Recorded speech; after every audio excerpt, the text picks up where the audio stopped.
In the back of the book segment tonight, President Bush carving out a legacy for himself, no question about it. But how is it different than his father's? Joining us now from Washington is Doug Wead, author of the book All the President's Children, who worked for Bush the Elder on his '88 presidential campaign.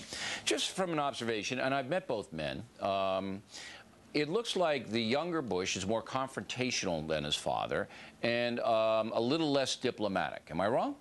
No, you're absolutely right. In fact, the father can be very diplomatic. You can have two strikes on you and you don't know you're about to strike out. He just won't tell you to the last minute you're out and it's too late. The son will tell you right up front. You know the count's 2 and 1. He'll let you know. Is he a between-the-eyes kind of guy? Absolutely. Yeah. Now they both will close the loop. They both are very loyal to their staff. So the father sometimes would call me up to tell me somebody's talking about me, close the loop. So there was that loyalty.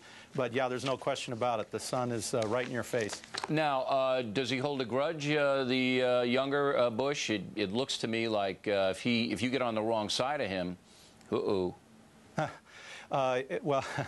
he wouldn't see it that way. But I gave an interview in 1989 about George Bush Jr., his AP interview, and they asked me, what is he like? He wasn't even into politics. He was just the president's son. And I told the journalist, well, he's the sort of guy that can shoot Old Yeller if he has to. And that's the best description. So he's a tough guy. He's a tough guy. It's right. Duty-oriented. Okay. He was the guy that they called in when there were trouble in a campaign. I know that in '92, not Jeb. Jeb looks like a softer individual than the president. Am I right there?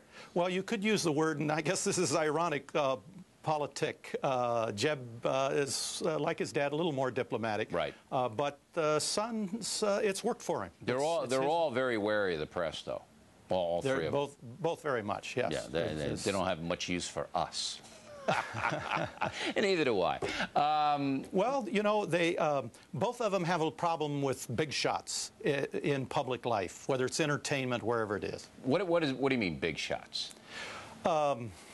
People who think they're big shots, especially GW, the 43, the current president. There were some members of the president's senior's cabinet that were very uneasy around GW because he just knocked the props out from underneath him. All right, so if you're pretentious or have an inflated view of yourself, he doesn't like that. First time I went out on the road with him, I got a hold of the concierge at United Airlines so they would upgrade our seats and give us better tickets. And he took us in the red carpet lounge, and GW sat me down and said, Wead, what's this all about? And I said, George, you're a big shot now. I mean, your dad's not only vice president, he's going to be president. I'm shocked you don't even know about this. He said, I got news for you. I'm not a big shot, and I got news for you, pal. You're no big shot either. All right, so he doesn't like that cocktail circuit, elite media, all of that. Okay, well, good for him. I mean, that's the most destructive thing in the country, I think. Now, interestingly enough, George W. Bush, the president, didn't travel, showed little interest in the world, where his father, obviously ambassador to China, UN, you know, man of the world, man of the people, knew everybody, cultivated everybody, whereas his son wanted to stay home in Texas. Is that about it? That's true. I don't know if he wanted to, but that's what happened to him. Didn't have a lot of curiosity, it seems, about the world. Why would you not if your father was, you know, knew everybody and all of that? I think he had a lot of curiosity about the world, but he loved Texas. He loved his friends that were there in Texas. Loyalty to friends were a big part of his life, and he was struggling to carve his own career right there. All right, so not an internationalist like his father. There's no question about that. There's no question about it. All right. How about mental ability? His father, obviously, the Bush the Elder, very smart, very shrewd, raised in a very Connecticut Yankee fashion, finest schools, good grades, grasp of issues. If you believe the left-wing press, the son is a dunderhead. Listen, I got to tell you, this is the most frustrating thing. I feel like looking out my front window at a billboard that is misspelling its words. It's just naive to think that someone gets elected president of the United States and they're not smart. I mean, Mark Twain says we're all ignorant on different subjects.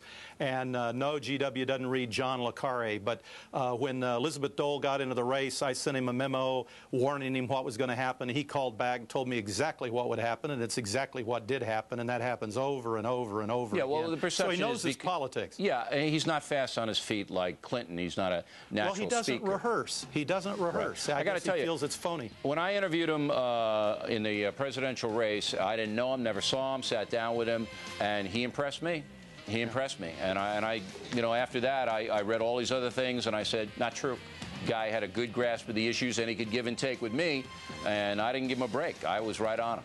Hey, Mr. Wead, fascinating book. We appreciate you coming on and talking about it. Thank you.